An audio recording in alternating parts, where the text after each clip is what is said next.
Continuing through our driver availability, we're now joined here in the media center by driver the number 18, M&M's Toyota, Kyle Busch. Kyle, thoughts about racing here at Phoenix?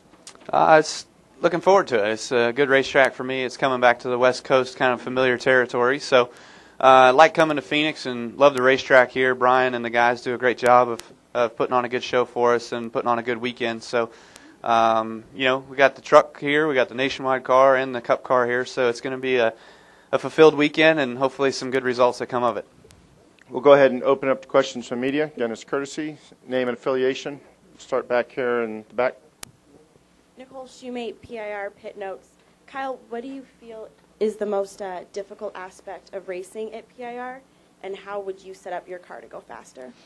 I think the most difficult aspect to the racetrack here is the way the racetrack is so different from turns 1 and 2 to 3 and 4. You've really got to work on being able to get your car to turn well through turn 1, but then not be too loose off of turn 2. You've got the dog leg down the back, not that big a deal. But the speed that you carry because of the dog leg down the back stretch into turn 3 is a lot greater than turn 1. So, and the corner's a lot flatter. So you can it's easy to get loose in there and kind of slide up the racetrack a little bit. Or, if someone's on your outside and racing you kind of tight, you can lose a little bit of side force there and get a little bit loose. But it's a fun racetrack because of those aspects. You've got to be careful of everything and knowing what's around you and what's going on. And with the racetrack this time of year, going through the whole summer of being hot and slick and now coming and racing during the day, it's going to be a lot slicker than what it was here in the springtime at night. We got Tom, and then we'll go to Newton. Hi, Kyle. Tom Jensen, Speed.com.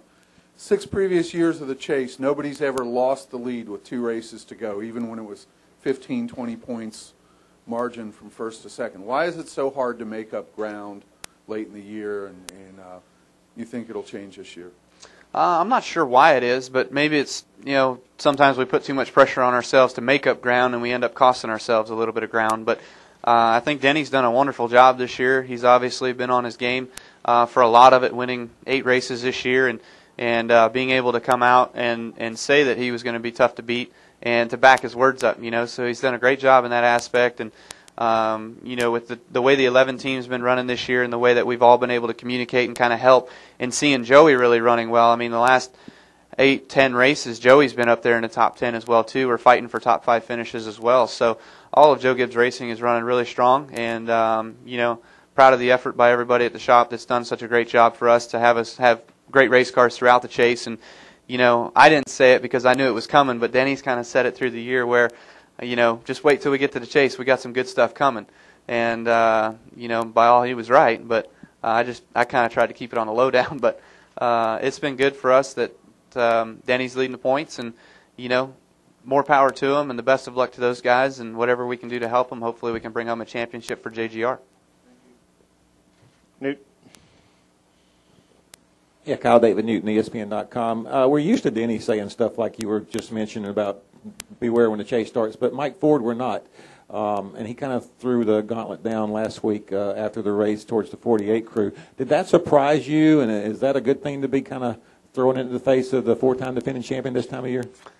I don't know if it's a good thing or a bad thing or what, but, it is towards the end of the season, and Darrell Waltrip will tell you best. Mind games are the best time to play at the end of the year, So for ourselves, unfortunately we're not in those same games because we're 5th or 6th in points or whatever it might be. But, in the same aspect is we're fighting for our standings and trying to get to 4th in points and make sure that we're kind of the best of all the rest. Those 3 sort of separated themselves through the regular season as being the best 3 teams. We were right there, too. I think we were 2nd in points going into the chase.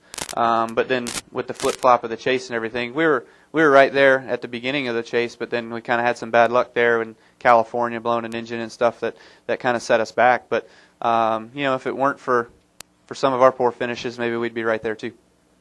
Okay, we got Bob and then Jay. Bob Hocker, Sting Daily. I mean, do you feel like you're going to have to tiptoe as far as your behavior is around like NASCAR officials and what you say after last week? I don't think so. No, I feel real comfortable with NASCAR officials. I've got a great relationship with quite a few of them. Just yesterday talking with Bill Whalen from the Nationwide Series and a few other officials from the Truck Series, and of course today already talking with a few in the Cup Garage. So, I've got a great repertoire with those guys, and I feel like the time that I've built with them has been really good. It's not something where it's, the whole relationship is tarnished in one weekend. I've built a great relationship with those guys where, now I'm not on such great grounds, but yet I'm a lot better than I was, say, 4 years ago.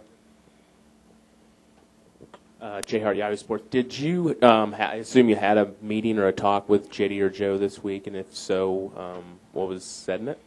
Well, I think it's the same that any driver would say with a NASCAR meeting, is those are to be behind closed doors. But we had some good discussions and some good topics, and what could be learned from the past weekend's events and transpiring into going forward and being able to put our results back to the racetrack, and being able to focus on the task at hand and to get fourth place in points and get on into next year and look forward to chasing the championship once again. Okay, we got Nate. Nate Ryan, USA Today.